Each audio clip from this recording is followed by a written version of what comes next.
You are listening to GeekFest Rants on the IC Robots Radio Network. You have located GeekFest Rants, the entertainment podcast for genre geeks like you.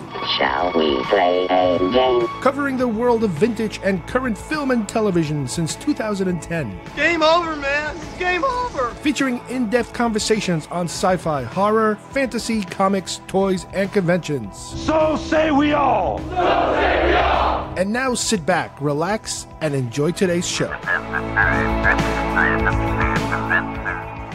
Close Encounters of the First Kind. Sighting of an unidentified flying object.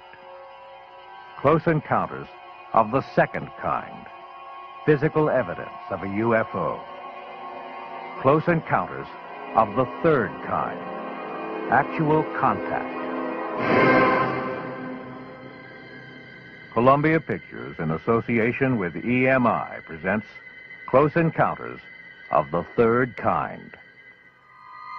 The director is Steven Spielberg, whose most recent motion picture, Jaws, is already a legend. The producers are Julia Phillips and Michael Phillips of The Sting and Taxi Driver. Creating special effects is Douglas Trumbull, who in this film goes far beyond his achievements in 2001: A Space Odyssey. For the music, there was only one choice. 11-time Academy Award nominee John Williams, composer of the scores for Jaws and Star Wars. The technical advisor is the world's foremost authority on unidentified flying objects, Dr. J. Allen Hynek of Northwestern University. Heading the cast is Richard Dreyfuss, who has shown his rare talent in such diverse films as American Graffiti, The Apprenticeship of Dudy Kravitz, and Jaws. And making his American debut as an actor is the great French director François Truffaut, winner of the 1974 Academy Award. A close encounter could happen to anyone. It could happen to you. It does happen to Roy Neary.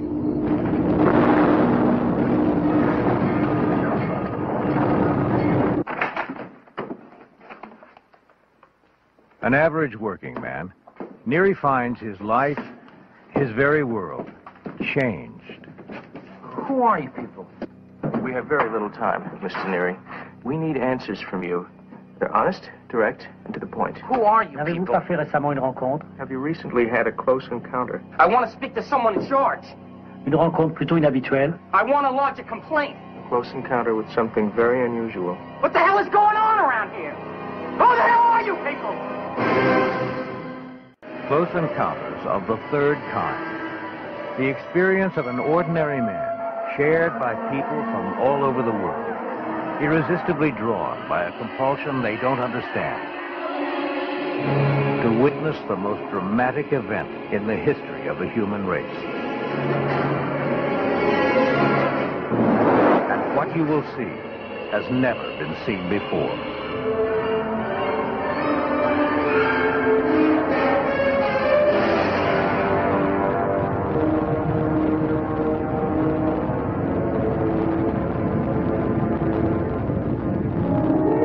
Begins in an Indiana town and leads to one inescapable conclusion.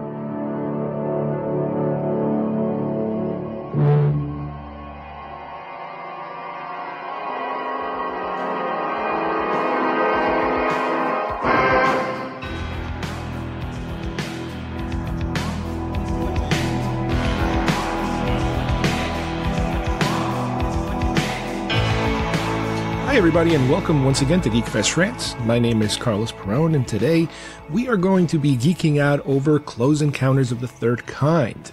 This is a movie that we really haven't focused too much in the past, but is a movie that nonetheless, anytime you watch it, you have to appreciate what an amazing job that was done on this film.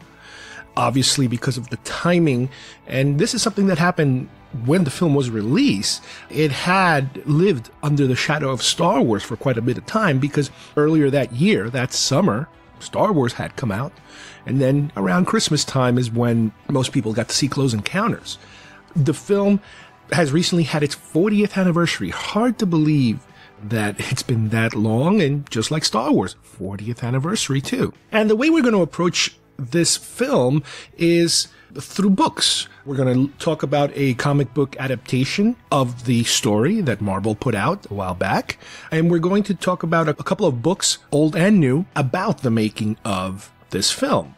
This is the type of film that, from what I remember, there wasn't really much of a sustained, marketable longevity to it, if you will. Because again, when you compare something to Star Wars, or even Star Trek for that matter, there always seems to be something there for you to go to. But Close Encounters was made to be a standalone film. It wasn't meant to be a franchise. So once you experienced it, most people moved on to the next thing, until obviously they redid, the re-releases and all that other stuff, the special editions.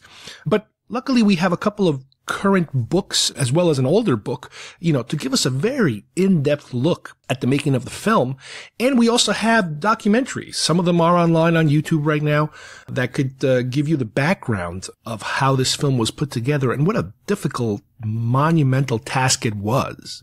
So let's get started with Close Encounters of the Third Kind comic book movie adaptation. I believe comics are our last link to an ancient way of passing on history. Worst crossover ever. Oh, by the hammer of Thor! Well, what brings you guys here? We're looking for a recommendation about comic books. Oh, well, I recommend you don't open a store and sell them. My spidey sense is tingling.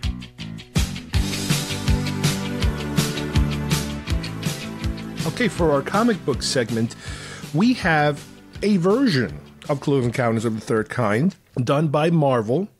This is part of the Marvel Super Series line of special comic books.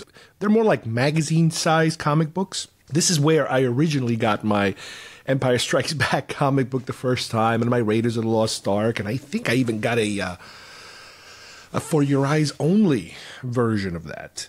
These are different than regular comics because what they do is they kind of put together the entire movie, whatever movie they happen to be covering at the time. Now, not all of them were movies, these super special versions. The super special magazine-sized comics ran from 1977 to 1986. There were approximately 41 titles. And this was a period where they were hitting major motion pictures and some, very successful ones and some not very successful ones. But it was just, the deal that they had with these companies. They also had some sporadic other non-film or television related things.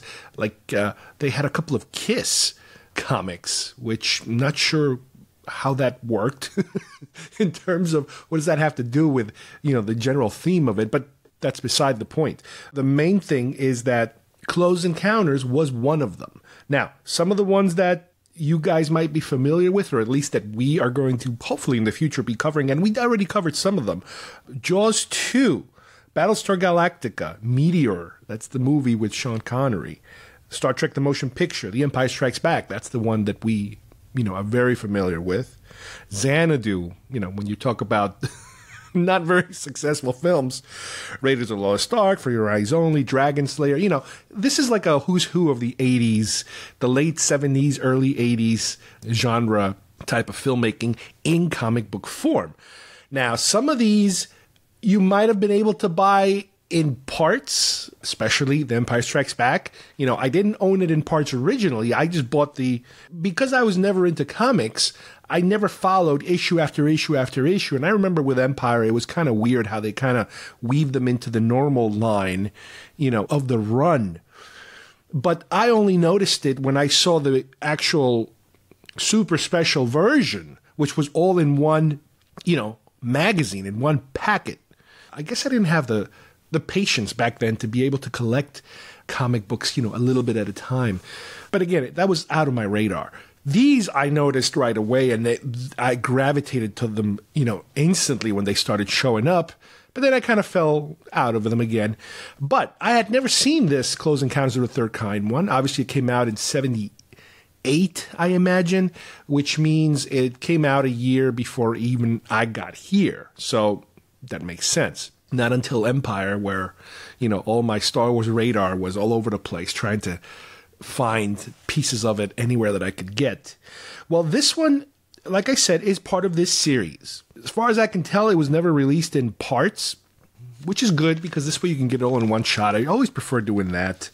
The version that I'm reading, this particular book was written by Archie Goodwin, who, again, is a very familiar name when it comes to Star Wars comics. And there's an interesting article at the end of the comic, which is kind of like the editorial they usually put at the end of some of these comics.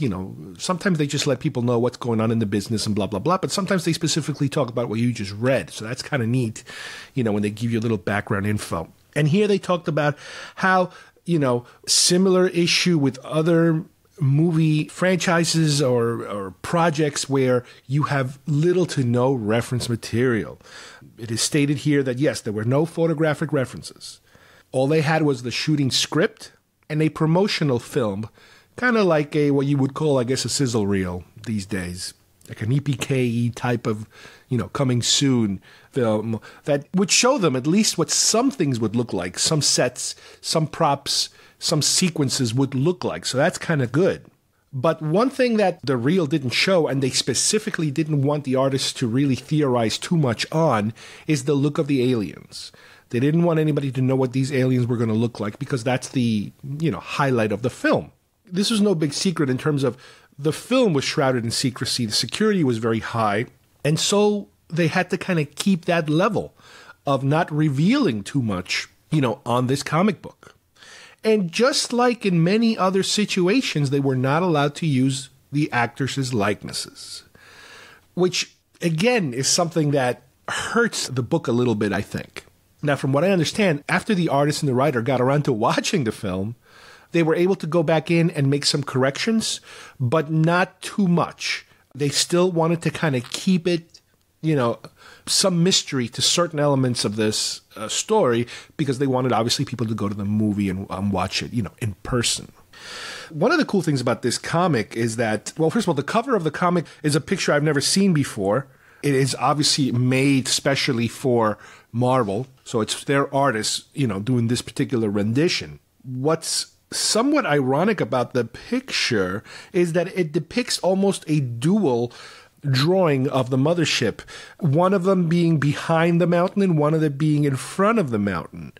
The mothership is very interesting because it is one of these mysterious things that they try to keep quiet until the last minute. But for this comic book, they were actually allowed to show you something of it. The back of the actual cover, which would be page, I don't know if you would call it page 0 or page 1. It's the back of the physical cover, gives you a list of the 3 different types of close encounters that you could have as written about by certain researchers. And since the movie is called Close Encounters of the Third Kind, obviously the first question that would come to mind to people is, well, what's the first kind? What's the second kind? What are these different kinds and how are they different?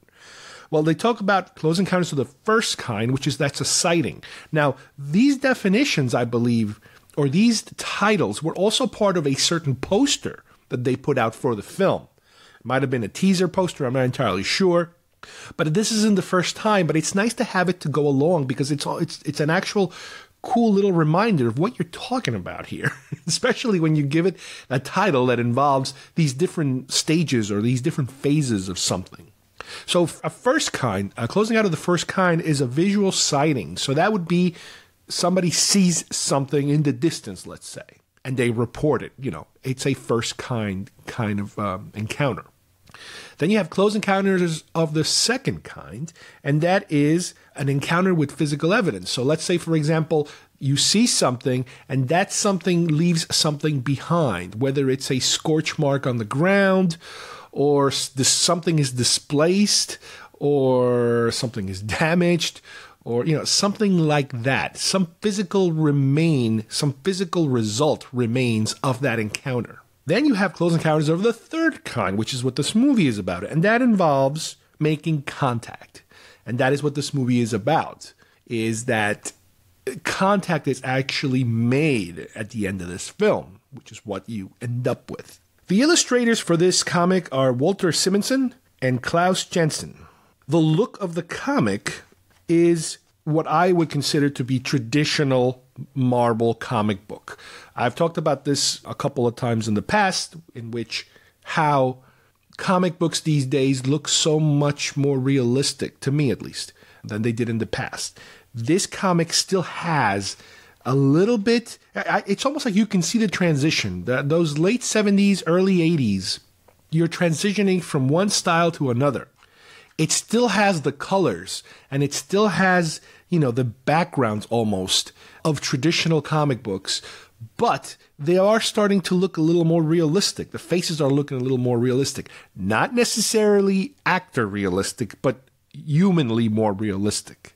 More or less. This is, like I said, this is a transitionary period, so you kind of get a little bit of both worlds. You have a leg in one world and a leg on the other world. As I mentioned earlier, they knew from the start they were not going to be using the actresses' likenesses. Again, I have not gotten a straight answer yet. I have to continue looking at it as to why, and I'm sure it must have to do with rights. If you use people's faces, you might have to pay them extra. You might have to ask them permission. So, as usual, the studio can own the character, but they cannot necessarily own the likeness of the actor's face. This is an ongoing debate that is going to continue to be discussed and theorized and, be brought up in court, I'm sure, at certain points of, how much can they own of the character. Now, obviously they can own the characters, and that is reflective in the comic. In the comic, you have characters that you see in the movie, except that they look different. They have similar lines. As a matter of fact, some of the lines are very much like what we're used to. But here, they look very, very different. From the start, plus you can kind of tell, as I mentioned earlier, they had no reference. They had no photos. All they had was this promotional short film that gave them a couple of snippets of what certain scenes look like. So from the beginning, when they're in the desert and they are recovering those fighter planes and they meet a Mexican old man, here they have what appears to be an American Indian. I mean, to the headband and robes and, hair, and it looks nothing. Not only does he look nothing like the guy portraying him, he's like a completely different ethnicity, completely, as far as I'm concerned. So, yeah, I guess if you go according to the script, the script might have described him as an elderly tribe elder, let's say, and that automatically might throw you in the Native American direction. Now, the next scene that to me also looks way different is the air traffic controller scene. Now, this is a very interesting scene, and I'll talk about it when I mention the movie as to why it was shot and how it was shot and everything. But this was also a scene that I blatantly remember that the lead traffic controller was an African-American actor. Over here, they don't have an African-American actor. Now, I understand you don't put, the likenesses. You don't want to do that because you have that issue of likenesses and probably legal payments and that sort of thing. However, I don't understand why wouldn't they just draw a different African-American actor as the lead air traffic controller. Could it be made enough of an argument that, well, he kind of looks a little like the actor? I don't know, because we can't see it. So they kind of went completely in the other direction. It's almost like they go out of their way to make those specific characters look way different than originally intended, or originally shot, at least. Well, there's a cute little shot here when Barry is first woken up in bed, the little kid, where all his toys are going crazy, that one of the toy robots that starts to work on its own, that starts to function and dance around or whatever, to me, the face looks exactly like Darth Vader. And it's very unusual because you got to remember that the movie came out in November of 1977, which is after Star Wars, obviously. Star Wars came out in May. So you figure by November, everybody has Star Wars in their mind. And these guys did come back to make some tweaks. The artists who drew this comic. Now, I'm pretty certain that there were no Star Wars toys featured in the movie. Now, we'll talk about the R2-D2 model on the mothership when we talk about the actual movie itself. But as far as the kiddie toys, there is no way you would have had any toy resembling that for many, many reasons. One of them being that the movie was shot a year before Star Wars came out. The toys didn't come out almost a year after the movie came out. The logistics don't work. My guess is that when these guys were drawing this comic book, or right after they saw the movie, when they came back and did some tweaks, or even before, like I said, it could have been before because there's enough time there, you figure, they changed the look of that robot to make it a little bit more Darth Vader-y. That's just my guess. It's insignificant, but it's a cute little weird thing about the comic. One of the things that we have in the comic, because they went with the original script, is deleted scenes. And when we meet Roy's family and the initial interaction of, the kids want to go to play mini golf and he wants to go see the movie, and right before the blackout occurs that starts the ball rolling on the whole plot, there's a whole thing about one of his kids accuses another kid of stealing his luminous paints. I don't remember too much about that in the movie. And in here, it concludes with the blackout taking place, them losing power in the house, and all of a sudden, Roy kept saying that he didn't touch the kid's paints. This little river that he has, or a little lake that he has, made as part of his model train set, lights up. When the lights go up, in other words, when the lights go down, his little river starts to glow, basically letting you know that he did take the kid's paints, to work on his model. It's a cute little end to the scene, but I don't really remember it being part of the movie. So again, I think this is part of a deleted sequence or a deleted bit of the scene that includes that particular gag. Now, in the movie, we know that Roy goes to the office to figure out what's going on. They send him out on the truck, and he's out there running around.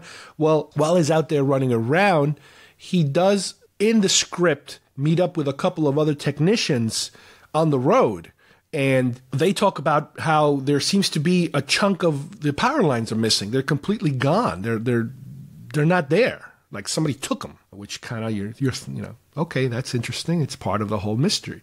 But this is a scene I think that they completely removed from the film, but made its way to the comic. Again, based on the fact they're writing this comic based on the original script. They don't know exactly what's been deleted yet because they hadn't seen the movie. And I guess that after they saw the movie, it would have been way too much material to delete, from the comic. You can make a little tweak here or there. You can change the picture or something, but that's an entire sequence. And that is a lot of real estate for them to have to completely remove, when the book is getting ready to go to print. Another thing that I noticed that looks a little different, a lot different to me, is the character of Jillian. Again, I understand they're not using the likenesses. I understand that. But what I'm finding here is that the character of Jillian, she's practically half naked through the whole movie. She's always wearing these super short shorts, which I'm trying to figure out, yes, I do remember that she was somewhat scantily dressed at some point of the movie because she's like jumping out of bed or something. But the entire movie, she's not always wearing these super short shorts and, huge cleavage kind of popping out of her shirt. So I'm starting to think this is more of the comic book side of the, little bit of TNA for comics. So in other words, a traditional, this could be another show altogether. The traditional male-female roles on comic books. The males are super buff, hulky kind of guys, and the girls are these model, swimsuit model types and always wearing scantily clothes. Maybe that's part of it. Maybe they're making an effort to, this is their practically only female character in this comic, so they have to project all the sexiness and appeal for your typical teenager into that character. I don't know, maybe. I just kept noticing. It's like, wait a minute, what's going on here? Every shot of her, it's like, it's really, it's interesting. Let's put it that way, interesting. Now, the initial ships that we see, during their first encounter. The small, I guess they're called the scout ships. In the comic, they're depicted as lights, just lights. You see a bright light coming at you and zipping by, but you don't actually see any structure to these smaller ships. On the movie, they do start out as just bright lights, but as they start zooming by, you got to start to see all these different structures, how these things have different actual shapes to them. Here, they decided not to go in that direction. Part of it could be because of the mystery factor. Okay, I get that. And the other part of it could be because that's all special effects. And special effects are the last thing they do.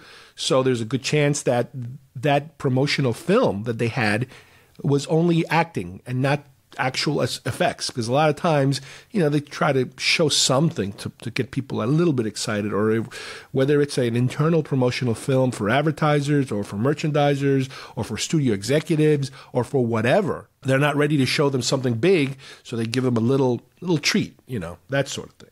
The scene where the cop cars are chasing the ships and the ships then just fly out into the air, and one cop car goes over the cliff and kind of crashes and lands. In the book, they make a point that this car crashes in a fiery explosion that tears the car to shreds. I don't think that's exactly how it happened in the movie, but they do make a point in the comic that's like, well, at least nobody got hurt. It's like, no, if somebody would have been in that car in the manner in which they are showing it to you, that person is completely toast. So I think they went a little bit over the top in the depiction of the crash police car. When this initial encounter is over with, they do reference the fact that Roy's half his face seems to have a sunburn. However, throughout this book, now I don't understand why, because it's a matter of coloring, and I don't know how it could be so weirdly missed, but I could not see practically any difference in the shading of his face left and right. In the movie, you do see it quite a bit, especially at first. But here, he even references to it, and I'm looking at him like, I don't notice a difference. It's just like no difference. On the other hand, when they go back at night to hopefully see that secondary appearance that never happens, instead it's the helicopters that come down, and Roy meets up with Jillian and Barry again, Jillian is showing him her sunburn because she apparently didn't get half her face. She got her whole face and part of the top of her chest. Again, they make a very, very blatant show of her suntan line, across her chest. And it's like, okay, this reinforces my theory that this is just TNA. That's all that is. They want to give you a little TNA with your sci-fi. Sci-fi with a side of TNA. Now, the actual abduction scene, it's pretty accurate, the way that they portray it, except for Jillian's clothing as usual. But the thing that I noticed they completely skip is the final struggle between Jillian on one side of the doggy door pulling on Barry, and the other side, which apparently is the aliens getting him in, they completely skip that altogether. The comic goes from there being a lot of noise and a lot of chaos to her getting up and noticing that Barry's not around, which is kind of weird how they completely skip that. Now, there's a scene of her sketching her, after she's been searching for her kid, and she can't find her kid, and she's starting to have these psychological issues, just like Roy is having his psychological issues. They show her painting and painting and painting, but we don't see what she's painting. We don't actually see, the image of what she's drawing. Now, there was a scene in the comic where, and I remember that while they're waiting for those eventually turn out to be helicopters come by, Barry's building a little mountain out of dirt on the ground.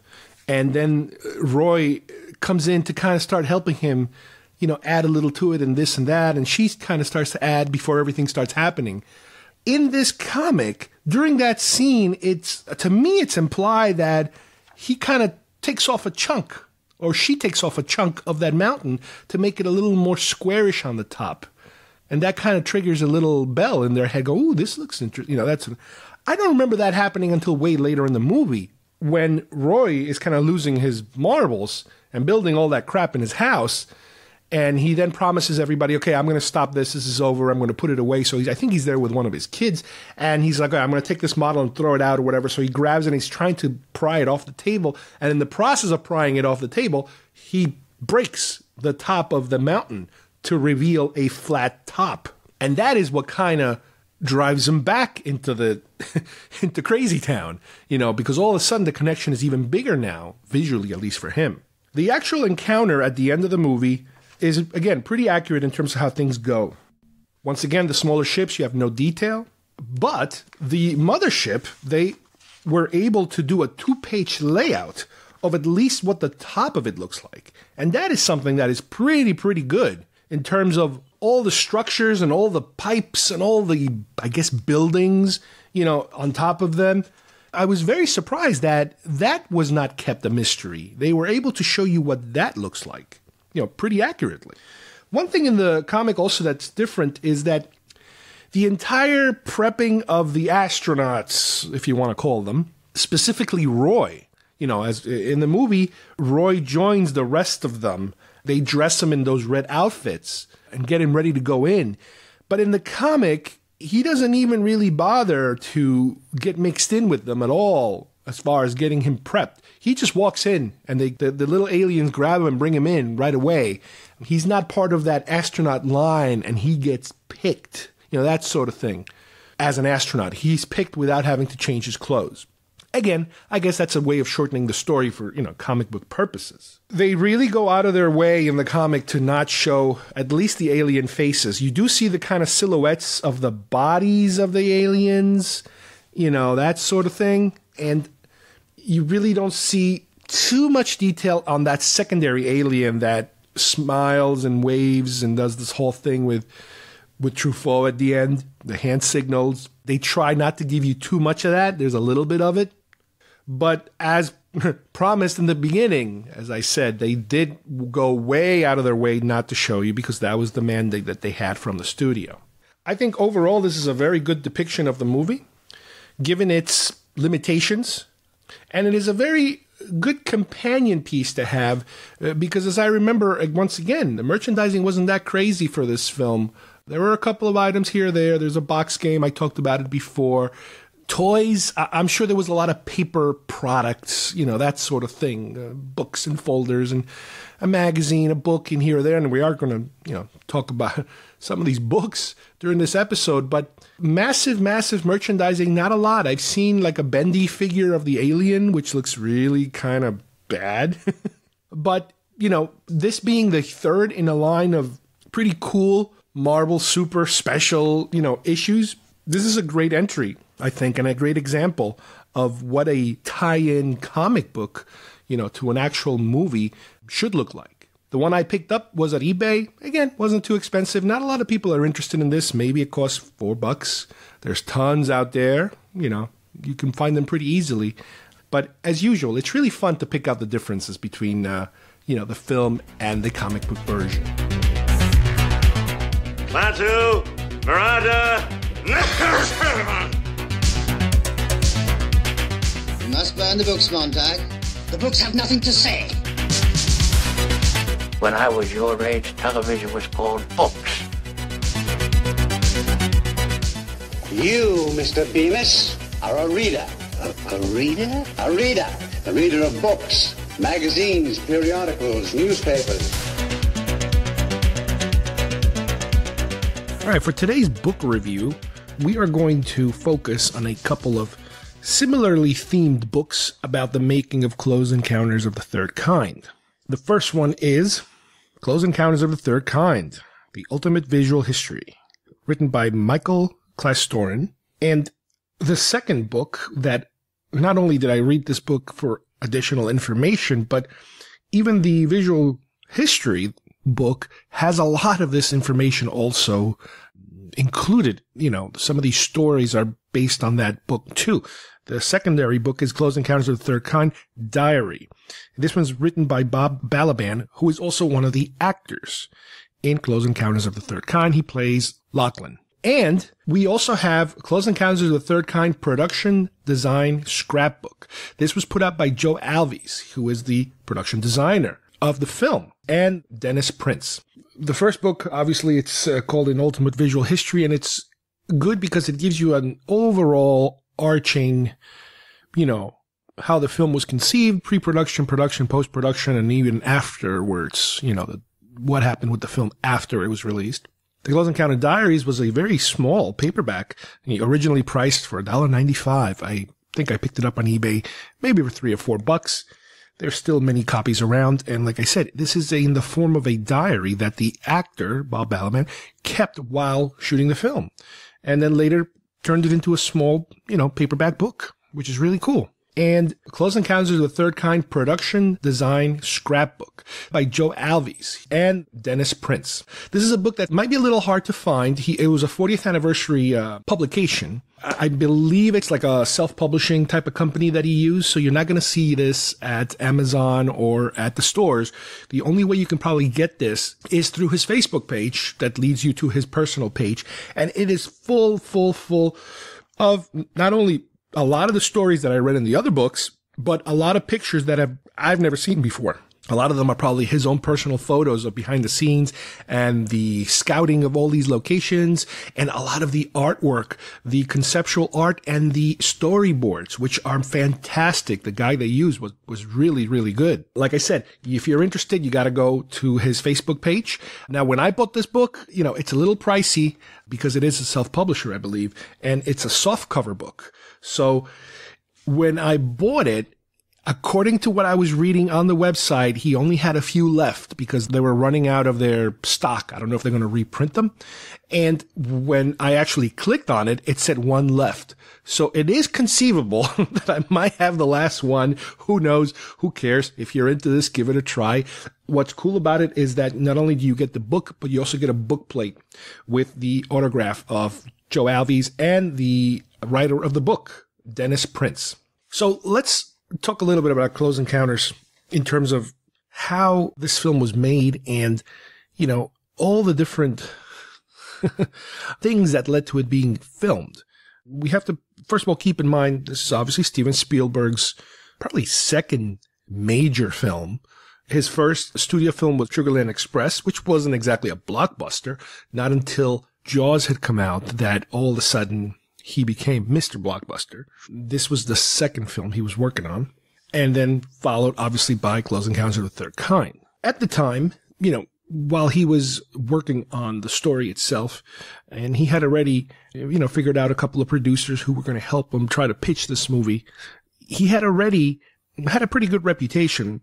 However, Jaws hadn't come out yet when he was fully ready to do this. He was still working on it. As a matter of fact, he began, the research or the groundwork for this work even before Jaws. But during Jaws, apparently there was so much downtime because of all the problems they kept having, with the shark breaking down, that then during his downtime, work on other scripts, and this was one of them. And at the time, even Richard Dreyfuss would kind of, help him brainstorm some stuff and watch over his shoulder and help him out as much as possible with it. So he kind of already knew that this thing is something that he was working on. So when he was kind of getting ready to start pitching it, one of the first studios they went to was Fox, 20th Century Fox, but Fox turned it down because they already had their own big sci-fi film in the works, obviously Star Wars. The film originally was called Watch the Skies, based on, if I remember right, some of the older 1950s, sci-fi movies about aliens, space aliens, that sort of thing. He got eventually a development deal, again, based on his reputation. And like I said before, Jaws had not come out yet. He was still in the process of putting it together, editing, all that sort of stuff. And he had an estimated $3 million budget that he was thinking of being able to work with. Columbia Pictures decided to give him this deal, this development deal. And you got to remember, when development deals doesn't mean you're necessarily going to make the film. With a development deal, you are given some money to at least start writing and developing a script, possibly different drafts, that sort of thing. And during this development process, the name changed from Watch the Skies to Close Encounters of the Third Kind. The title itself came directly from a book by Alan Hynek, a UFO specialist, let's say, who wrote a book about all these different things having to do with UFOs that Spielberg was a big fan of. And As they were progressing with the film, Hynek got wind that they were using his terminology for this film. So rather than to avoid, I guess, any type of legal issues, copyright issues, they brought him on as a consultant to the film, thereby him giving, his blessing in being able to use that title. He even got a cameo in the film. He plays a role. In the original script, the lead was a UFO debunker, an Air Force officer who would go around debunking stories. And the story is about how he all of a sudden starts to believe the things that he's trying to debunk, and that he is basically a pawn of the government, and how he comes to realize that, as he unveils all these different UFO related things that are taking place. So while he has a basic story, he does hire a writer to start kind of fleshing out the actual script. And to give it some life. And he gets to the point where, he keeps changing everything that the writer is writing. So he kind of realizes he has to kind of take over the actual writing himself. He has to do it, even though it's something he doesn't like doing. He's not a big fan of writing scripts. He realizes that this is a story that is so personal to him that only he can write it the way he wants it written. So in the spring of 1975, while he is now editing Jaws, he begins to put together a script. And the main character starts to switch from being a Navy officer, a government employee, to more of an everyday type of man, a more of a family situation. Which kind of reflects in the final version of the film. It's more the story of a family man and, this adventure that he goes on. So while he's still waiting for this film to be greenlit, Universal offers him another film to direct. And he starts to kind of consider that because, he kind of thought, well, maybe I'm not fully ready for Close Encounters yet. Maybe I have to do something else first, I guess, to prove himself more, to these studios. The film is called The Bingo Long Traveling All-Star and Motor Kings. It's a film about the Negro League baseball players and how they kind of rally together to form their own team. So it's a straight dramatic type of piece, totally different than what he's dealing with, not only with Jaws, but the potential of Close Encounters. So he considered that for a while, but then eventually ended up going back to the Close Encounters idea. So for a while, that the movie almost didn't get made.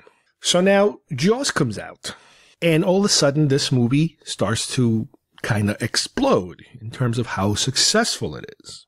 So now that Jaws is becoming so big, the development of Close Encounters starts to gather a little more traction. He's able to hire John Alves, who is a production designer, to start working on locations, trying to figure out where we can shoot this thing. And as Jaws becomes even more popular and starts to make even more money, because they realize now that this movie is big, it's going to be making like serious bucks, they proceed to allow him to start hiring production people. Granted, they haven't completely greenlit the film yet, but at least he's able to start hiring the different types of key personnel that he needs, to start putting together this film and to get a better idea of how much this is going to cost. Knowing darn well that special effects are going to play a major part of this film, Spielberg approaches Douglas Trumbull, who is one of the ex-2001 special effects people. A lot of them were British, but Trumbull was one of the main ones that was at least, working in California and Los Angeles. Even though he was doing some other kind of work and he was under contract under Paramount, he tried to approach him anyway. Now, very recently, Trumbull had turned down Lucas when he was looking for somebody to do Star Wars because of the same problem that, he was under contract with Paramount and they were developing some other projects, so he couldn't accept the job. But now some of those jobs have started to kind of fall through. So Trumbull asked for permission to be able to kind of work on this project while the other stuff, waiting for the other stuff to happen, and they let him do it. So all of a sudden now he's got Trumbull. Like I said, Trumbull at the time had 2001 under his belt, which was an amazing film in terms of what was not only the film itself, but what was done for the field of special effects, how much it had advanced, during the production of that film. As they started to look for locations with John Alves, one of the early script ideas was to, instead of having the mothership at the end of the movie land at a military facility, it was going to land actually between two fast food places. I don't understand that. I don't know if it was supposed to be funny or what, but they quickly abandoned that idea. One place that was found was Devil's Tower, the iconic mountain area that is so important to this film that has since become, an attraction, a movie attraction in terms of people go there because they know it from this movie. The other location they found was in Mobile, Alabama, to be able to create, the entire landing facility, the scientific government camp, that's supposed to be in the back of the mountain. And, some other locations that need to be shot, they would all be done in Alabama. What they found in Alabama was a hangar, an actual Zeppelin hangar from World War II. Because all the other locations, the hangars were not tall enough, they were not wide enough, and if they were the perfect size, they all had columns supporting the roof. So in this particular case, they found something that did not have these columns, obstructing the view. However, even with the size of this monstrosity size, hangar, they needed something even longer.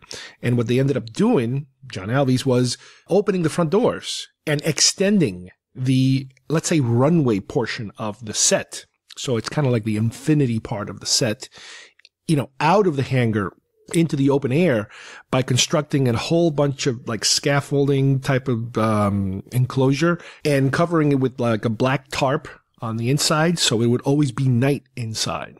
So while they're still in pre-production, Spielberg continues to refine the script, moving into a second draft and that sort of thing. Some of the characters start to change a little more.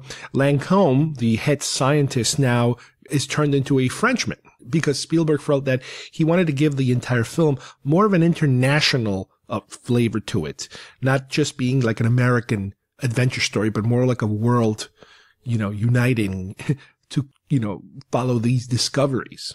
In this particular draft, the World War II planes are supposed to be found in Brazil, somewhere in the Amazon, in this version of the script. The estimated shooting date now is set for May of 1976. Now, once again, they're not greenlit yet, but Columbia feels very strong about this project. They might not necessarily say it, but again, keep in mind, Jaws money is pouring in. And in order to qualify for certain tax shelters and tax rebates, by at least starting to shoot the film in 1975, they are able to begin a portion of the shooting script. Even though we're working we're still dealing with a second draft here, Columbia authorizes them to start shooting the air traffic controller scene just to be able to qualify for this money, for this savings, from the tax incentives.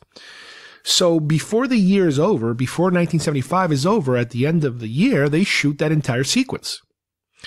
Keep in mind, none of the main actors have been cast yet. That's why this sequence was perfect to be shot, because none of the main actors are in this sequence. By 1976, once the year rolls and they're getting closer to actually possibly beginning a production, the estimated budget for the film is about $10 million. So obviously the film has grown in money-wise. And by the time they greenlight the film, the budget jumps to $12 million. You got to remember, main reason for this, the big jump in authorizing the money and the amount of money pouring into this film compared to other films that Columbia was doing is all about Jaws. Jaws is what really sells them on trusting this director. Plus, from what I understand, they really didn't have too many pictures ready to go on their schedule. The studio had exchanged hands a number of times, and every time they exchange hands, new people come on board and they all want to do different things. So this was a period where all of a sudden they didn't have that many things, ready to go. So the casting process begins. Originally for the role of Roy, Spielberg wanted Steve McQueen, and he actually got around interviewing Steve McQueen, sent him a script, had a meeting with him, and didn't work out. He didn't want to do the film. He liked it, but not his type of thing. So the typical, who's who of Hollywood at that time, of who's hot, were approached. Everybody from Dustin Hoffman, Al Pacino, Jack Nicholson, Gene Hackman, all those major players were all approached, and most of them were, turned down the film. Eventually, it came to Richard Dreyfuss because he knew him, he was familiar with him, and Richard Dreyfuss was really, really interested in, performing this role because he really kind of fell in love with the script as it progressed and as he, was, sharing so much time with Spielberg and kind of getting to know the story. Spielberg's first choice for Lancôme was François Truffaut. And apparently that's who they ended up getting right away. It was a shot in the dark. He never thought he would get him, but he did.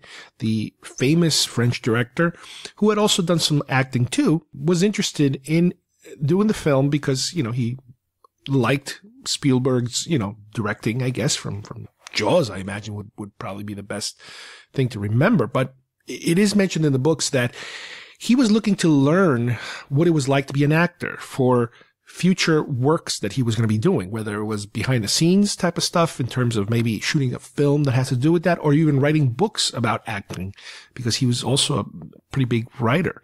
But the film was a combination of not just, the money.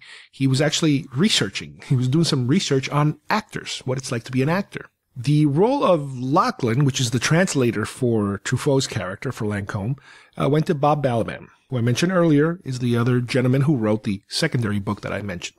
And one of the main qualifications for the actor was to be able to know French because he was playing the translator for Truffaut's character.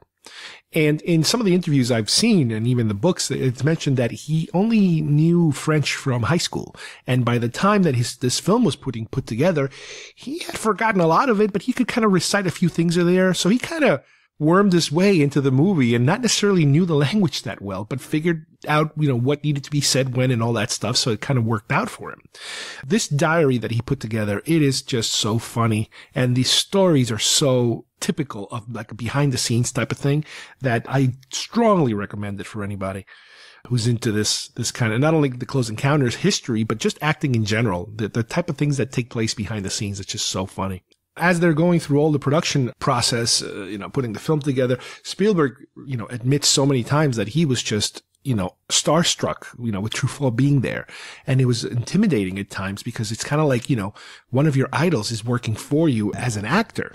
And he says that it was really good to have Bob Balaban there as his assistant, as working with him, not only as the character does, but behind the scenes. They would just hang around each other and kind of became pretty good friends. And Spielberg says that that's good because it kind of kept the pressure off his back and kind of entertained him while he was doing his work. And he wouldn't have to worry too much about, how is Truffaut feeling? How is he doing? Is he enjoying himself? All that kind of stuff. With Bob Balaban, there was also an issue of that they told him that he needed to have that beard and wear the glasses. And the main reason is because people were starting to realize that Bob Balaban and Richard Dreyfuss kind of look alike a little bit. And if he removed his beard and removed his glasses, he would look exactly like the Richard Dreyfuss character. The way that they assembled him, because obviously they didn't want to have Richard Dreyfuss once again wear a beard and have glasses like he did on his previous film with Spielberg. The problem that started happening later is that behind the scenes and even in the different towns they would go into, people would confuse Balaban for Dreyfuss. And there are so many incidents that they mentioned here on the books that Balaban would get asked to sign autographs, or people would ask him questions about Jaws thinking that he was Richard Dreyfuss. And he got so tired of it at times that he just started signing autographs as Richard Dreyfuss and telling stories about Jaws and answering people's questions because he just was tired of just trying to correct everybody or make them believe that, no, I'm a different person. Dreyfuss is doing something else. He's playing a different character, but they kind of look alike so much. That was happening. The character of Jillian, played by Melinda Dillon, the mom, let's say, to the little boy Barry, she was brought on at the last minute. They were running out of time, and at the last second, they suggested somebody that Spielberg liked. They brought her on, so she was kind of rushing into the whole thing. And right off the bat, she didn't want to tell anybody that she had a broken toe. So there were a lot of scenes where she's running that apparently she was in complete agony because she didn't want to tell people that she had a broken toe because she was afraid she might lose the gig. And even during the shooting of the film, I think there was a scene where she jumps out of the helicopter and lands on the grass or whatever. She pulled a muscle or something, which again, she didn't want to tell anybody because she was constantly afraid of losing the job because of her injuries. But it's something interesting to keep in mind when you watch her running around, that this poor woman's in agony. The film also has Lance Henriksen, which is one of our many favorite cult actors. He plays kind of like the driver, the government driver for Lancôme and Lachlan. Now, going back to the special effects, one of the things that made this film innovative, let's say groundbreaking, is that they were using motion control cameras.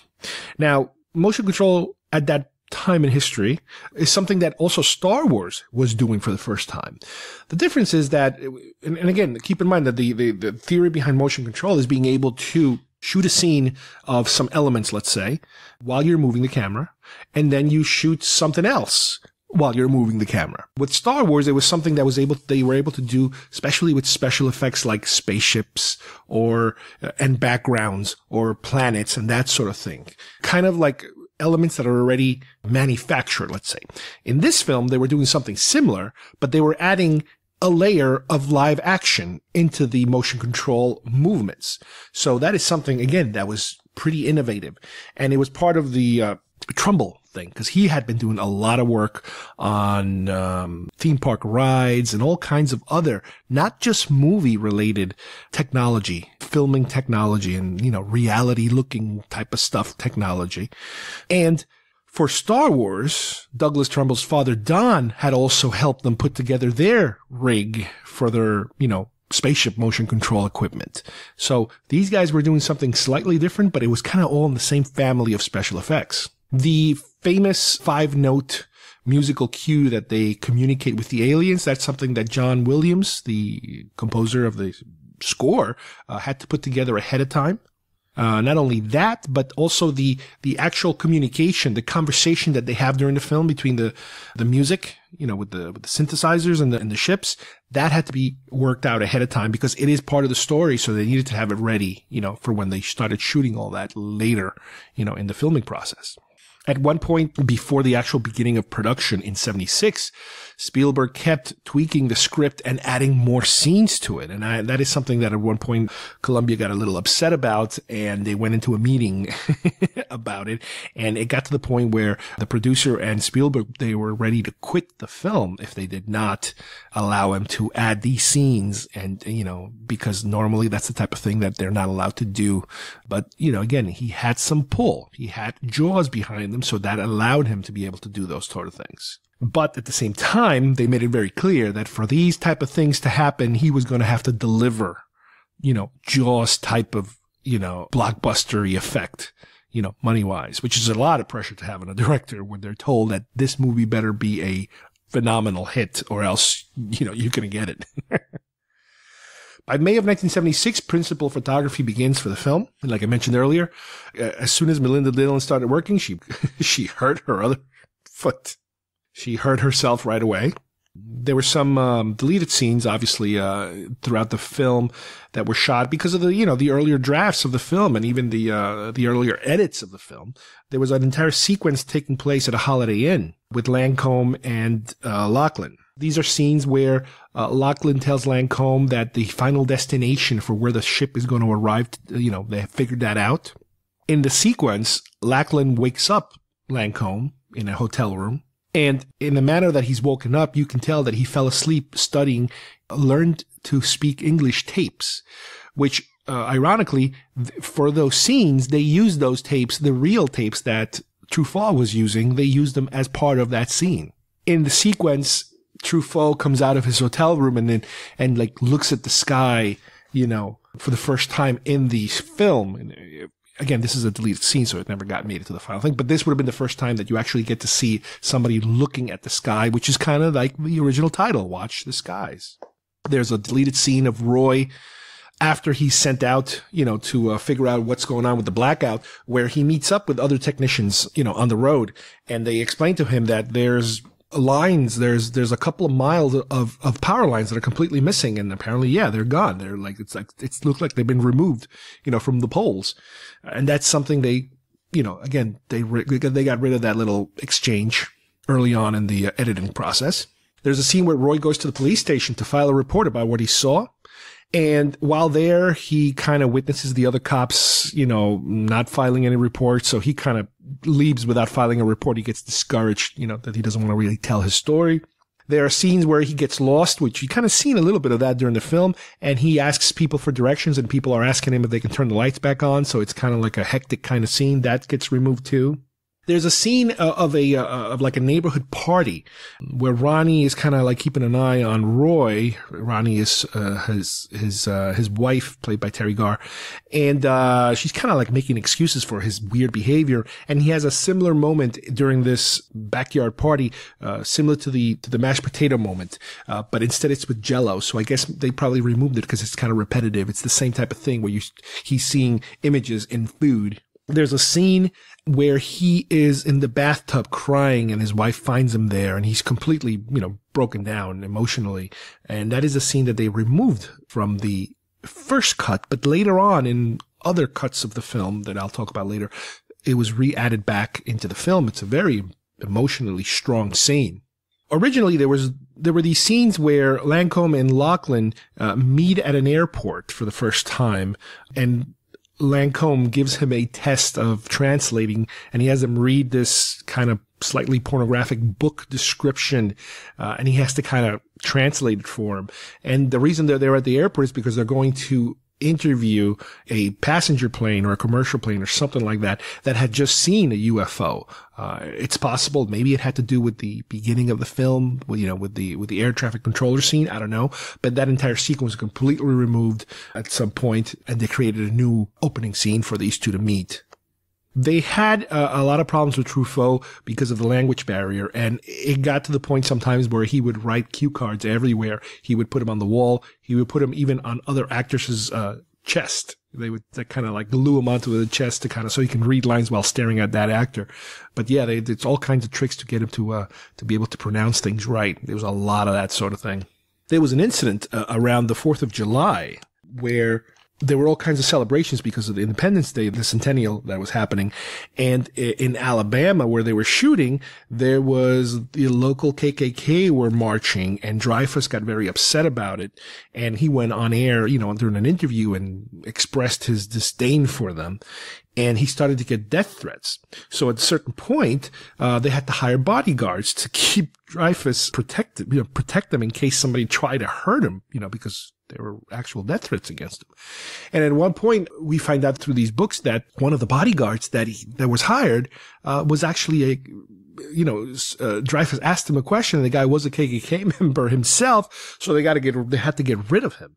Now, this might sound kind of funny, but it's like serious stuff. These guys are kind of out there. And Bob Balaban all of a sudden started to get worried because he was always confused for Richard Dreyfuss. So he was afraid that, wait a minute, what if they think I'm Richard Dreyfuss, and what if they come after me instead? So he even asked for security and a bodyguard, but luckily nothing happened. Some of the tricks that they used, especially Spielberg, when working with Barry. Now, Barry's the little kid. He was like 3 or 4 years old, played by Cary Gaffrey. In order to get certain reactions out of him, there's a scene where he walks downstairs and he sees all that mess in the kitchen. A very reminiscent scene like in E.T., where he sees all that mess that just happened there. And when you look at it, you see the kid reacting in different ways. And what Spielberg let everybody know is that what happened was they had one of the crew members dressed as a gorilla, and they had another crew member dressed as a clown, and they would kind of appear out of nowhere. And at first, you see him getting startled.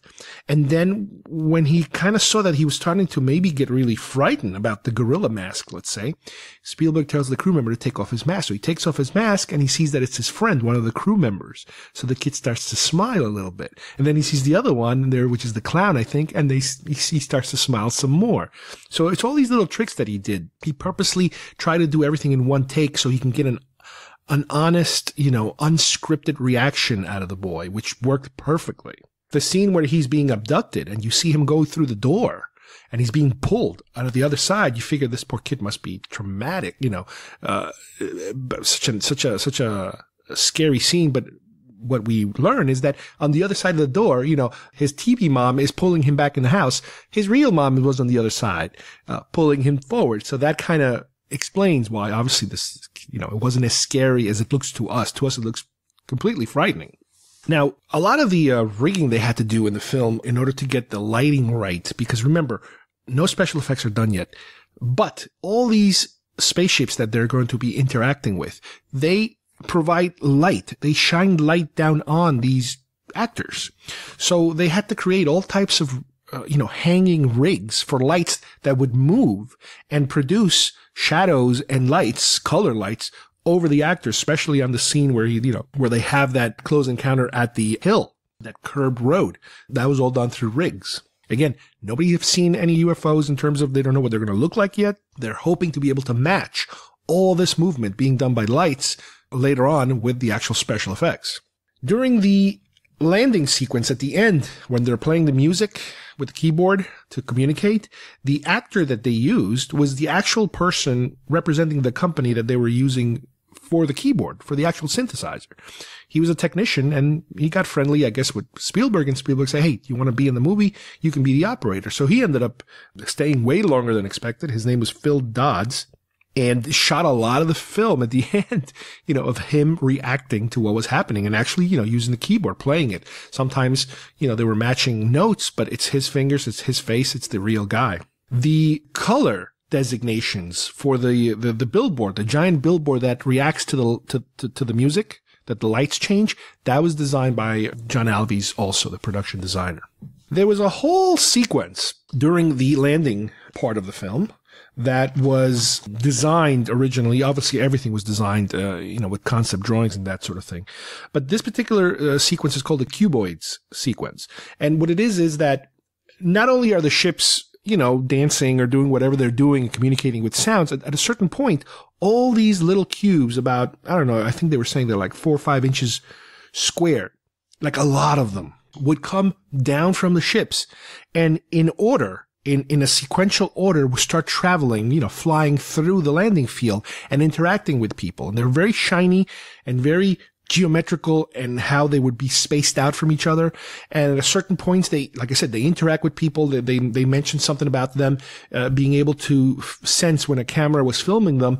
And then when the camera would run out of film, let's say, they would move on to a different place so they can interact with somebody else or another piece of equipment.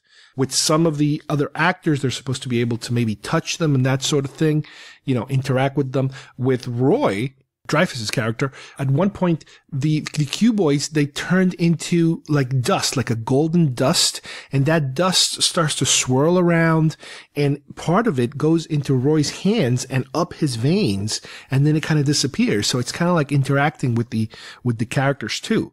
Now, they tried doing this effect. They did create some actual hands-on physical cubes that were just lit up.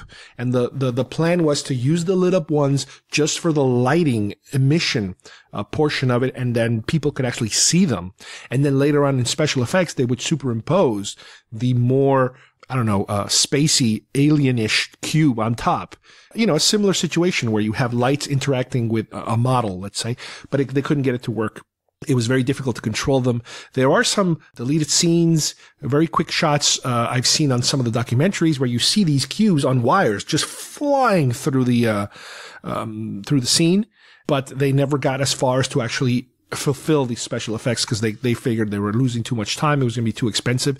I mean, this is something that today could have been done super easily with CGI, but back then they just did not have the technology at that point. Some of the special effects that they used, or at least they researched at the time for being able to maybe do some of these spaceships as CGI. Colin Coltwell, I think, another name you might remember from Star Wars, also was brought on at some point to try to see if they can come up with something, and they did figure out a way of doing some rudimentary CGI, but it wasn't good enough, obviously, for the time. So they kind of scrapped that entire idea. So CGI was in the brain back then. It's just that it wasn't ready. We were not ready for CGI in 1977.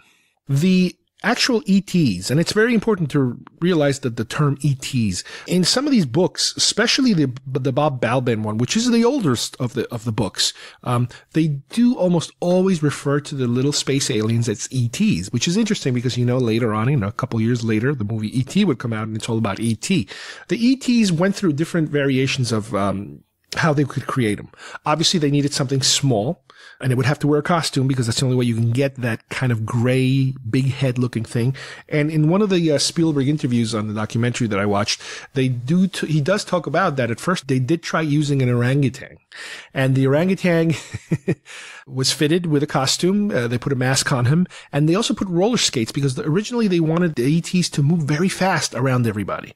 So they take the orangutan in costume, in roller skates, and the poor animal just cannot keep balanced, and he's doing all kinds of stuff, and he takes off his mask and he throws it, and it was a complete disaster trying to use a monkey, obviously. So the second way they're thinking about doing it is to use marionettes. The problem is that to get that kind of movement out of marionettes, you could do one maybe, but they needed something like 60 of them, and it would have been impossible. The amount of wires that would be hanging from the rafters down to these things, you could never hide them. Again, it's not CGI world yet. You cannot do wire removal like you do now. You snap your fingers, wires are removed. So the marionette idea didn't work for the mass gathering of the aliens.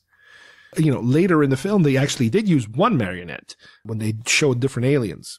The third option was to use a whole bunch of little girls, and that's what they did. They hired a whole bunch of girls that were dancers. Ballet dancers or all different kinds of dancers from a couple of local schools, I guess. And they brought them in, they fitted in the costumes, and they tried it. And they practiced for a very long time. And they did, some of them work with the roller skates because they still had this idea of them being able to move very fast. At one point, they even had mimes dressed up as technicians, and they would walk very slow. They would do their motions very slow while the little girls were flying around very fast in the roller skates. Because the thing that they were also hoping to be able to do is play the film faster, speed up the film so that the mimes would look like they're walking at a normal speed, and the little girls as the ETs would be flying everywhere so fast. Didn't work out too well. The other thing they also tried to do is they were trying to create this area where gravity was not behaving the way it normally does with us, so that these little aliens, these little ETs would float up in the air, and they would interact with people also by floating up in the air and kind of hovering over people and that kind of thing. And again, the wires were very difficult to hide, and that entire effect just did not work. They tried it for a long time and it just wasn't working out.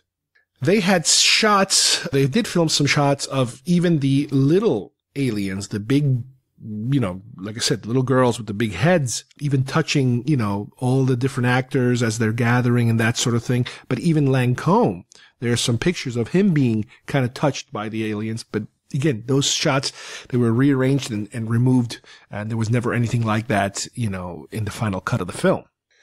The sequence where the mothership responds musically and you see that shattering glass up in the tower, that's an interesting scene because apparently the studio didn't want to pay to buy the shatter glass because they knew that they would have to buy a number of them because you always have to do multiple takes. So Spielberg got annoyed to the point where he said, you know what, I'm just going to buy it myself. And he ended up buying it. I think they called it candy glass because it's made out of some kind of a material that is not real glass, obviously, so nobody gets hurt. The problem with this candy glass that they use, this is the same kind of glass the stuntmen go through, again, so they don't get hurt. The problem that they were having is that the lights in there were so unbelievably hot. First of all, they were in a very hot area to begin with. That entire set was apparently 100 degrees almost every day because they could not keep it cool with the air conditioning. The lights were so hot and the place was so big that it was impossible. So the problem they were having was that not only were some of the buildings that they were constructing inside of the set, some of the walls were starting to warp a little bit from the heat, but the candy glass, they couldn't maintain the lights on because it would melt the glass.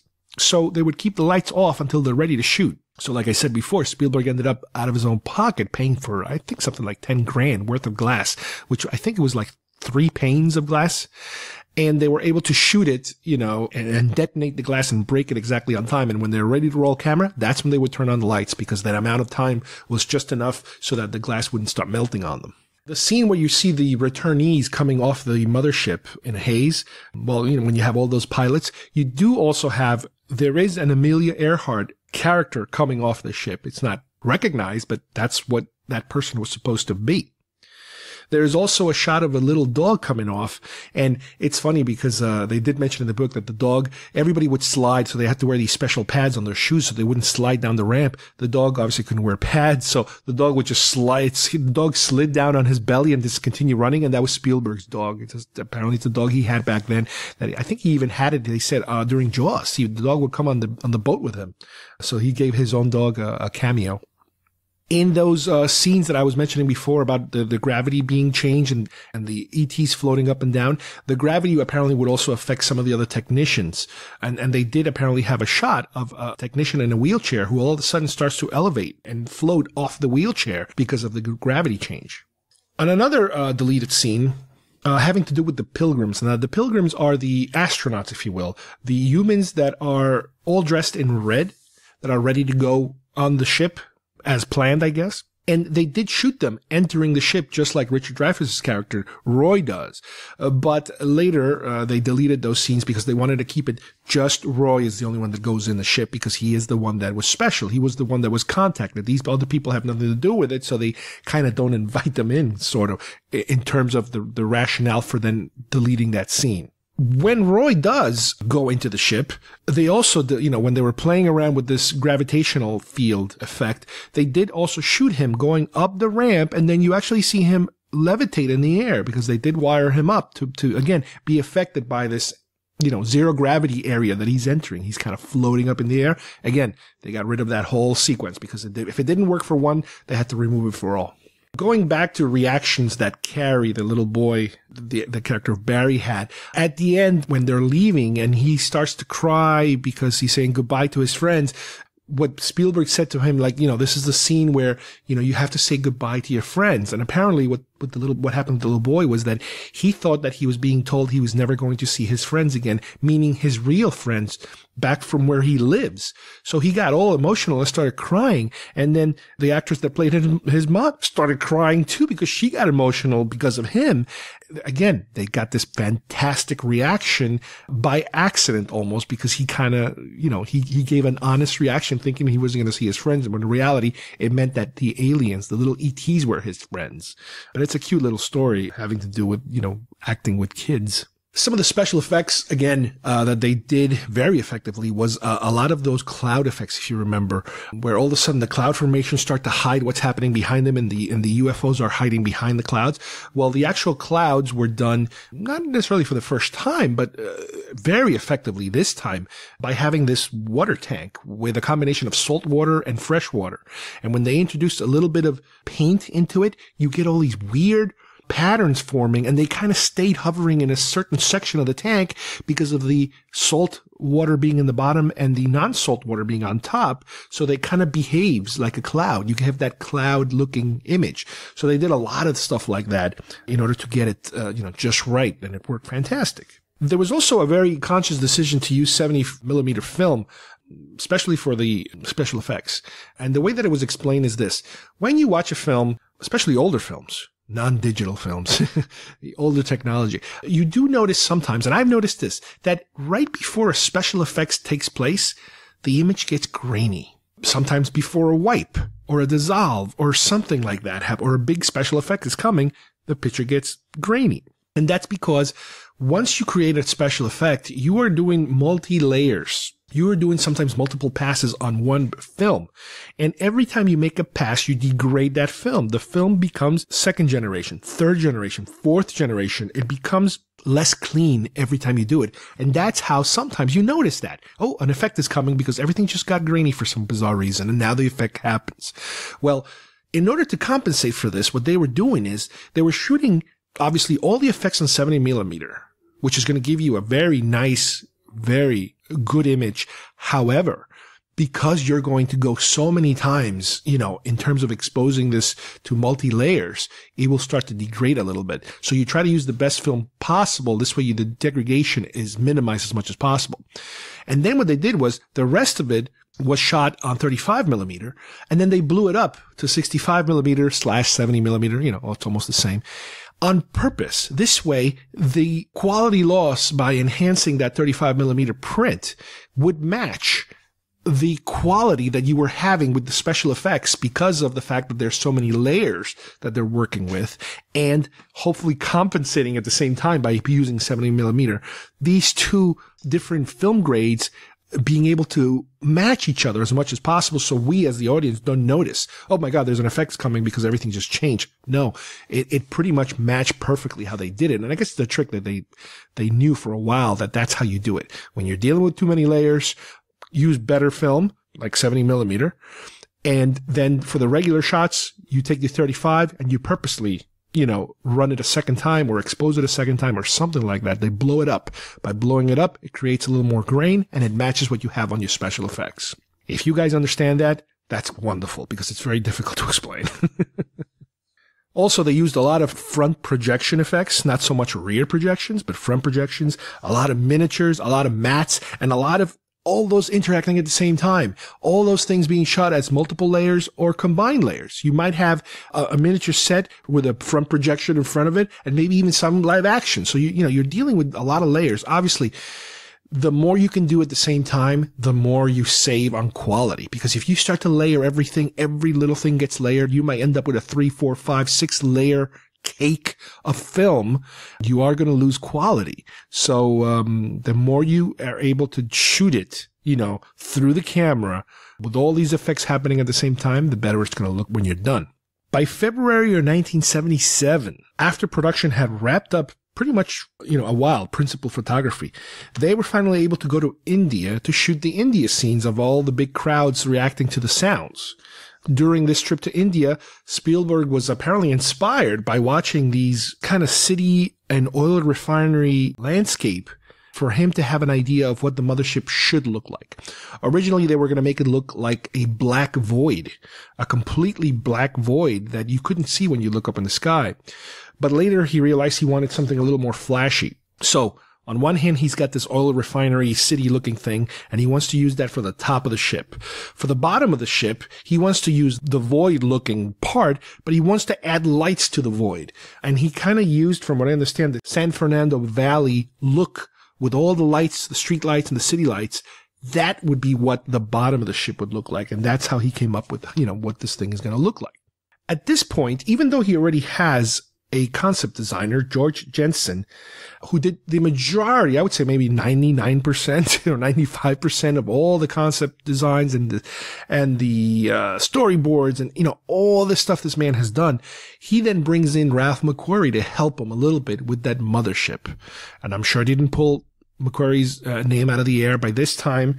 By February of 77, I'm sure he knows, because he is good friends with Lucas, what a great artist McQuarrie was, and brought him in to help him to kind of push this mothership sequence design, a little further out there.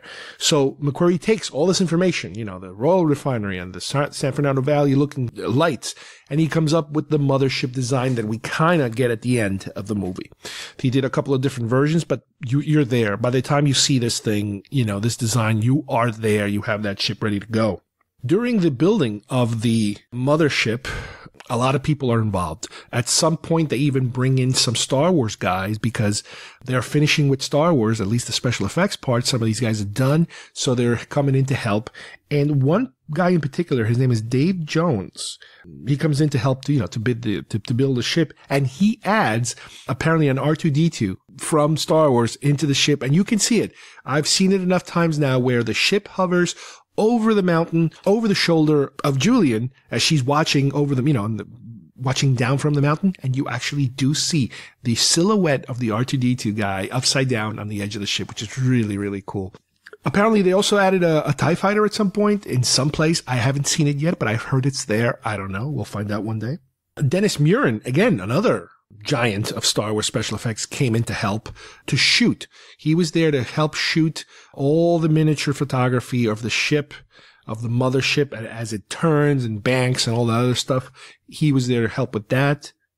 They did a lot of shapes for the scout ships. There were tons and tons of scout ships, and the shapes really were all over the place. They used all kinds of things. At one point, they even included a Tonka truck as a ship. And I do remember there are times when I'm watching the movie and I'm like, that thing looks like a little truck. What the hell is that? And, you got all kinds of weird shapes, very basic shapes, but they're all illuminated in a certain way, which was explained during the documentary, so that the lights kind of overpower the shape. So you're not really trying to see the shape too much. It's the lights that really design, and the lights really describe the object that you're watching, really, because it works kind of in reverse. They don't really want you to look at the shapes too much. We've seen the film so many times, and we can appreciate the film so much, from a technical perspective, that I'm always looking for the shapes. I'm trying to see beyond the lights.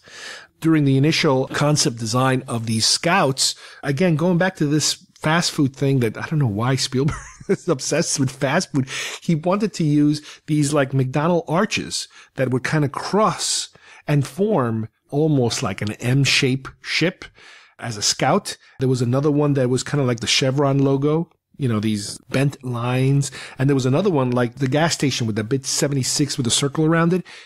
These were shapes that were trying to be incorporated into them, but they kind of got rid of most of them because they realized these are way too obvious shapes for people to recognize. We got to make it a little more mysterious, and they did. They had so many shapes, but they finally settled on some of them. But still, like I said before, there are some funny looking shapes. I saw one that they were showing me on the documentary, which is a gas mask. It's basically a gas mask. You see the two filters and the eye sockets, and it's floating in the air, and it's all lit up. And it's like, wow, they actually did that. And I didn't catch it until I watched it on the documentary.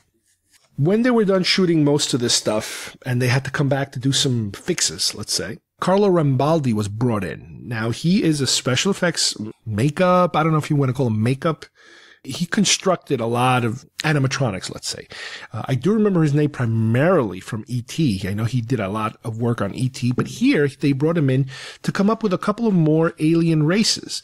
So if you remember, not only do we see the little big head aliens, but there's a scene where we see an alien come down, and he's got these very long arms, and he's very spindly and huge, and kind of like a curvy neck. Well, that's kind of like a puppet, like a marionette type. Remember, we were talking about this earlier. They wanted to do a lot like that, but they ended up realizing they can only do one because it's just too much to control.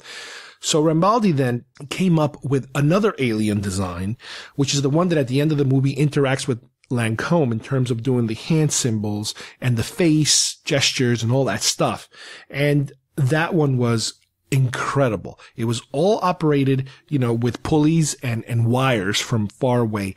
I think they had, I don't know, something like maybe 15, 20 people operating this thing, everybody doing a different thing. If you carefully look at the face, now keep in mind that in the film, they try to hide the faces as much as possible, and they do it.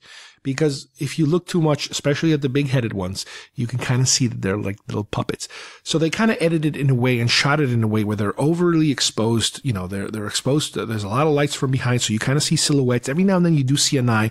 But the way that they edited was also like a lot of those shots when you do see their heads, it's through a camera being used to take pictures by Jillian. And as she's snapping shots, you get these flashes, these quick flashes of the little aliens. The bigger one, you also get this kind of ethereal looking one. But at the end, the last final alien, so you get to see like 3 different races of alien, which Spielberg also talks about, that he wanted to show some diversity even amongst this alien culture, that there are different types of alien within, this ship. But the final one that comes out is the one that's most controllable in terms of being able to do all these facial features. And we do actually get to see him. His face, and I always thought that, it reminded me, it looked very familiar, and they did. Note that to construct his face, they kind of used the little boy, Barry's face, to kind of reflect the look of this alien. So it kind of does remind you, when you look at him and you look at the little boy, you're like, wow, they do kind of look alike. It's really interesting. So originally the film was supposed to be released, or at least they were shooting for Easter of 77, and obviously they could never make that deadline. By May of 77 now, they're still working on the film. They're editing and special effects, and Spielberg needs to do a couple more reshoots. In May, they go out to the Mojave Desert, and they shoot the fighter plane, the World War II fighter planes, the discovery scenes. Originally, they were going to do them, remember, in the Amazon or something, but it was way too expensive, so they ended up bringing it closer to a more local area. This scene also allows them to be able to completely eliminate the entire sequence in the airport and in the limousine of Lancome and Lachlan meeting. This is where they now meet during this initial encounter with these planes. During this time, they also are able to shoot the scene where the coordinates are found through the radio signal, I guess. And then they roll that giant globe and they figure out that it's all going to be happening at Devil's Towers in Wyoming, thereby also being able to eliminate the entire hotel sequence. So that kind of gets rid of that too. By October of 77, they are ready for a test screening and they show the film. And one of the major changes they make on that particular cut is that Spielberg wanted to use the song When You Wish Upon a Star, the actual recording used during Pinocchio, during the end of the film, during the mothership Roy going into sequence. And that is one of the complaints that they got during the test screening, was that music just didn't seem to fit too well. It kind of took people out a little bit of the film. Later on, what he ended up doing was obviously he removed it, but he kind of worked the beats of that song a little bit through John Williams' score at the end. You do hear, dun, dun, dun, dun, dun, dun, dun, you get a little bit of those beats. By November of 77, the film is released. And it runs through the summer of 78. This is a time where films would run a very long time, and films would then get re-released a year later, or maybe a year after that. Star Wars did it. A lot of other films have done it. They have to be big films, your big ones, your Jaws, your Raiders of the Lost Ark, films like that get these re-releases. But it had a very successful run. The film's budget originally was $12 million, like I mentioned. And by the time it was all done, I think it made about $116 domestically million and $171 international. So the film was a hit. I don't think it was a Jaws type of hit, but it was a huge hit. They made way more money than they spent, that's for sure. By the time the 1978 Oscars were awarded, Close Encounters took home an Oscar for sound effects editing. So a little time passed and Spielberg is starting to move on to his next project, which at the time I think was 1941. He was starting to put together 1941, that following comedy that he put out. And Spielberg said that he always felt a little too rushed at the end. He wanted to complete a couple more things and he was never able to do it. And Columbia came up to him and said, all right, listen, we have an idea. I know you want to add a couple more scenes. You want to tweak a little bit. You want to re-edit a little bit. That's fine. The only thing we want in return for this next screening, for this re-release, is we want to see the inside of the mothership. We want you to shoot a scene that shows what Roy is seeing inside. And Spielberg said, okay, in order to be able to do the things he wanted, but he kind of claims that he was a little reluctant to do it because he didn't really want to show the inside of the ship. But that's the only way that they were given the money to be able to then complete, what he needed to complete. The deal was they gave him $2 million to, do the reshoots that he needed to do. And that after he was done, filming 1941, he would then go and do it. Ron Cobb was hired. He's a legendary designer. I think he worked in Star Wars. He worked in just about every film you can think of. I think he did some work for Alien also. I'm not sure. He designed the entire inside of the ship as far as what it would look like. What does that entire wall of like an interior city building with little tiny windows with all these little aliens? He designed that whole thing. Dreyfuss, because of his scheduling problems, was only able to shoot for one day, and they had to do it in February of 79, way before Spielberg was done shooting 1941. So they brought him in, and in one day he shot that entire sequence inside the ship. After he was done with 1941, he was then able to redo some of these other things he wanted to do, including the ship that was discovered in the desert. That whole sequence was shot in January of 1980. It was done with a miniature and it was used forced perspective.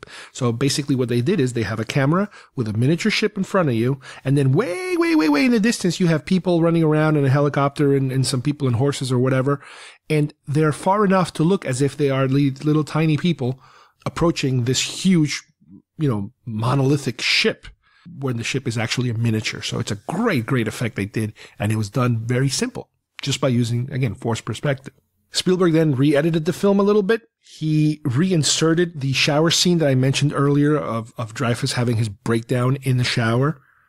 He added a scene where, and I absolutely love that scene, where originally what you saw was Dreyfuss's work truck barreling through the land at night, and you see a tiny little star following him, a tiny little light. What he did was he then added now the car driving through the street, and you're watching it down from above, and then you see this gigantic shadow of a ship following the car and creating a shadow. It's beautiful. It's one of my favorite shots in the movie. That was added to this special edition. He removed a couple of scenes here or there too. Overall, what's ironic is that the special edition with the additions and the removals ends up being about 3 minutes shorter than the initial film. So that's kind of interesting. The special edition opened in August of 1980, and it grossed an additional $16 million. So $2 million invested, $16 million get back. Not a bad deal. But this is not the last time that the film would be tinkered with. You know, if you guys thought that Lucas was the only insane director that kept tinkering with films, no. Spielberg then, once again, in 1997, when they released a collector's edition, removed basically the inside of the spaceship scenes. This is something that was bothering him. That, you know, he didn't want to show the inside and said that is something that has to be kept for the audience's imagination as to what goes on in there. And that is the last major, editing that was done on the film. The film has been re-released again on video, now on Blu-ray, and very recently in 4K, the latest and greatest technology we have now. It's a 40th anniversary edition that has been re-released. It is an amazing package. The package is ridiculous. The package sings the music and it lights up. It's just worth it just for the packaging alone. As I mentioned before, this year is when they released, because of the 40th anniversary, this book that I just read that gave me all of this information. The author of the book, Michael Klastorin, is the same author that did the Back to the Future book that I recently reviewed not too long ago. And Bob Balaban, Close Encounters of the Third Kind Diary, you can find that on eBay, super, super cheap. It's a great book. You have to have that book. There's not a lot of material having to do with Close Encounters out there. I do own, I think some trading cards somewhere. I haven't really gone through them yet, but there wasn't much. There was, as I mentioned, during our comic book examination, there was like some kind of bendy action figure, but this isn't the type of movie that maintained a crazy, crazy Star Wars-like, I don't want to say following, but momentum, if you will. This was a one-shot movie. That's it. You don't get anything out of this. Star Wars is a monster that keeps growing and moving and growing and moving. This is a one-shot movie that kind of stays with you. And this was really interesting because I do remember seeing this film for the first time. I did see it in Uruguay, I remember, obviously after Star Wars. The movie came out in 77 here in the States, so I must have seen it in 78, maybe a year before coming here. I do remember seeing it in the theater. Definitely remember seeing it in the theater. But like I said, the movie is the type of thing that, because it doesn't have that big giant push that Star Wars had, it just kind of, it's there, it's almost like there on a shelf, and you can go to it and watch it and, oh wow, this is really a great movie. And then you just put it back on that shelf and you don't really think about it too much. There was no marketing bonanza. Onslaught like you did with something like Star Wars. Even on TV, like this latest documentary I saw was done, I think it was done like back in the mid-90s or the late 90s. I think it might have been around 97 when he did put out that collector's edition, when he did remove, those interior ship shots. And this is like almost an hour and 45-minute documentary, but I don't remember, similar to how you had, the making of Star Wars on TV, the making of Empire Strikes Back on TV, the making of Raiders of the Lost Ark on TV. I don't remember them having a making of Close Encounters. Or maybe I just wasn't around here when they did show it. I don't know. I'm not sure. But this is a great movie to come to revisit. It is so groundbreaking, and the stories of how this thing was made, and it's just amazing. You kind of a lot of times think about movies and, they come in and they go, they come in and they go, and you really don't think about all the trouble that it goes into making these things. And this movie is just, again, once you start digging into the process, it is just incredible how you end up with what you end up with. How certain things never make it, how certain things never work, how certain things work perfectly, and it does chronicle the success of Spielberg. Remember, he doesn't have a spotless record. He does make these great films, and every now and then he makes these not so great films. They kind of, a couple, I don't want to call them flops because he usually doesn't flop. He just doesn't make great films sometimes. But a lot of times it's incredible how he works. And this one, it just worked perfectly. I strongly recommend it. I went to see a 40th anniversary screening they had earlier this year, which was the original cut. That is what they show you. It was the original cut. It was wonderful. They showed a little tiny, 10, 15 minute documentary in the beginning. A lot of this footage, preliminary footage, which I'm starting to think that maybe a lot of this footage that I'm seeing on this documentary is the footage that I was talking about during the comic book that the artists were able to see, because it was stuff that I had never seen before. Now, I do own probably 2 or 3 different versions of the movie in DVD and Blu-ray form. And I am going to start to go through them, because a lot of times, you buy all these DVDs and you never really have the time to go through them. The best that you do sometimes is go through the deleted scenes, but I'm going to try to go through it because I'm sure there's more making of, and I'm really interested in being able to see some of the original making of, their version of what a making of documentary would be. Like I said, the one I just watched recently, which is on YouTube, and I'll put a link of it, was from, I think, 97. So it's a more modern making of. I think that even while it almost looks like Spielberg is sitting on the set of Saving Private Ryan or something, because it looks like he's some kind of World War II set giving the interview about Close Encounters. And he's talking about how it's been 20 years since, I made this movie in 20 years. Wow, 20 years. Well, today it's been 40 years. So it's like, wow, I can't believe 40 years since this movie was made. It's just unbelievable. It's Star Wars, basically. You're dealing with Star Wars territory here as far as time. These films that influenced our lives, they're hitting their 40th anniversary. It's just incredible. And this one it's a great film. It's not a dark film. It's a very light-hearted film, and it's, it's very serious too, but it's very accessible to everybody. It's almost like a fairy tale. He did say, and that's one of the things I remember, that even Truffaut was saying that one of the things he loved about the film the most is that there are really no bad guys. This isn't a film where you have to be angry at somebody. It's basically everybody trying to do their best in the situation that they're on. And yeah, if you have a chance, dust it off your collection, pick it up, rent it from Netflix, just order it. Like I said, the new version seems to be amazing. If you happen to have a 4K television, I'm sure it looks fantastic. So give Close Encounters of the Third Kind another viewing. All right, I hope you guys enjoyed today's show. We took a little bit of a break from our normal format because we kind of focused only on one subject, and that's because there was so much material that you just could not, squeeze it into a 20-minute segment. This was Close Encounters of the Third Kind, the comic book adaptation that I found online. Little by little, I end up rediscovering all these adaptations, and this was a pretty good one. When you think about it, you do notice a little differences in the story, which is kind of interesting, when you notice those script changes, whether the artists are working with the shooting script and then the director ends up to change some things around from the shooting script, which is cool. And sometimes they edit out stuff in the editing process that never makes it to the film. So that's even cooler too, because we get to see those scenes. And in the subject of deleted scenes, through the making of books that we've talked about today, we got to see quite a number of other scenes, some of them very minimal. Some of them do show up on some of the DVD, Blu-rays, and even I remember back my Laserdiscs versions of the film. You could kind of catch them, but there were some that you never got to see them, period. And I saw them for the first time very recently. A lot of them having to do with the mothership and the little aliens and the other things that were supposed to happen, the other communications and contacts that were supposed to happen that were just too difficult to be made with the technology, the special effects technology back then, that today they could have done them in a blink of an eye through CGI. So it's really, really cool. And to also be able to find a lot of these documentaries that are still out there. Every time they put a major re-release of these, they try to, redo the documentaries.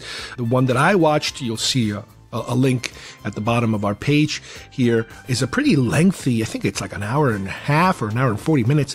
So it's not very current, but it is very good and very accurate, and it does have these little, like I said, tidbits that I've never seen before. And it reinforces a lot of the stories that I read, on these books. Not only in the very current visual history, but the Bob Balaban Close Encounters of the Third Kind Diary, and even the Close Encounters of the Third Kind Production Design Scrapbook by Joe Alves. His is a very, very good book if you're interested in the sketches and the behind-the-scenes photos. He had a lot of material there. I'm sure he's got tons more. So these are a whole bunch of books that I strongly recommend to anyone interested in the history of this monumental sci-fi epic. So, on behalf of everybody here, thank you for listening, and we will see you next time at GeekFest Rants. Bye-bye, everybody.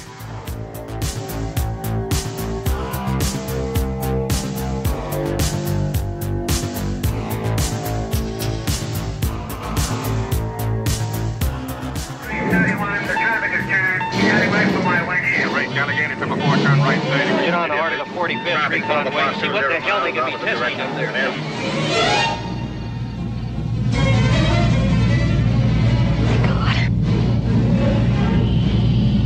This is the motion picture that astounded us, that challenged us, that dazzled us. The motion picture that reminded us we are not alone.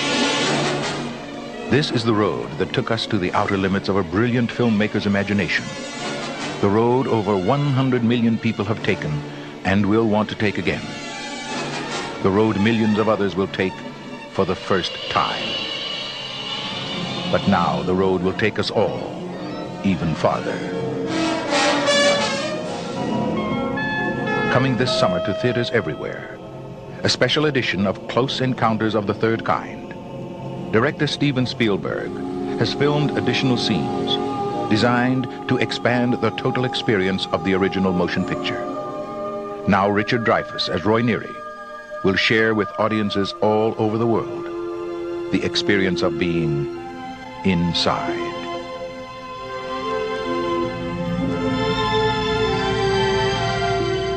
When we saw Close Encounters of the Third Kind for the first time, we wanted more. Now there is more.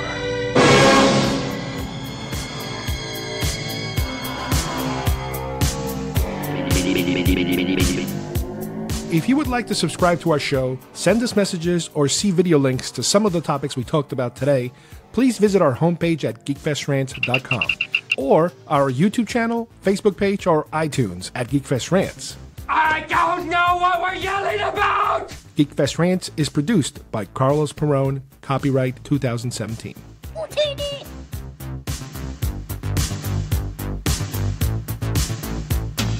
This broadcast is part of the IC Robots Radio Network. Visit icrobots.com for this and many other nerd/nostalgia related podcasts. You won't be sorry for long.